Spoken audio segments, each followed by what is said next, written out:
সুতোর ভেতর দেয়া হচ্ছে কাপড়, এভাবে মেশিন চালিয়ে তৈরি হচ্ছে কালো গোলাপি সহ রং বেরঙের পাপোশ। ঠাকুরগাঁওয়ের মোহাম্মদ আলী দীর্ঘ 14 বছর ভারতে পাপোশ তৈরির কারখানায় চাকরি করেছেন। এরপর দেশে এসে গাজীপুরের কালিয়াকৈর উপজেলার রতনপুর এলাকায় 60,000 টাকা মূলধনে গড়ে তোলেন পাপোশ তৈরির একটি ছোট্ট কারখানা।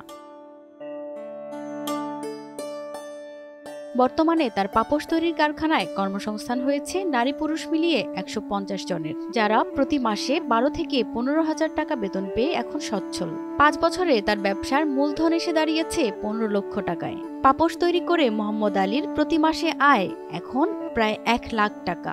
সরকারি কারিগরি সহযোগিতা ও প্রণোদনা পেলে আরো বিপুল সংখ্যক বেকার লোকের কর্মসংস্থান করা সম্ভব বলে জানালেন তিনি। সামান্য ছোট্ট একটা পুঁজি নিয়ে নামছিলাম, সে পুঁজি দিয়ে আল্লাহর রহমতে একটা ভালো আমাদের হয়েছে, লাভবান হয়েছি। আরো যদি আমার সরকার যদি একটু আমাকে হেল্প করে বা একটু সাহায্য করে, তাহলে আমরা আরো লোকজন কারখানা বাড়াইতে পারবো এবং কি আরো বেশি বেশি কাজ আমরা দিতে পারবো। সরকারি জরিপের আওতায় আসলে এই শিল্পের সাথে জড়িতদের কারিগরি শিক্ষার পাশাপাশি আর্থিক সাহায্যের ব্যবস্থা করা হবে বলে জানান কালিয়াকৈর উপজেলা সমাজসেবা কর্মকর্তা।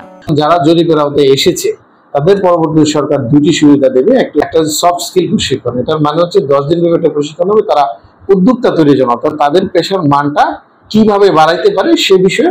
আর দ্বিতীয়ত হচ্ছে উস্তাদ সাহেবদের প্যাটার্নে একটা প্রশিক্ষণ, যেটা হবে 6 মাস ব্যাপী, এবং তারপর তাদের একটা সার্টিফিকেট প্রদান করা হবে, কারিগরি শিক্ষা খুবই গুরুত্বপূর্ণ একটা সার্টিফিকেট।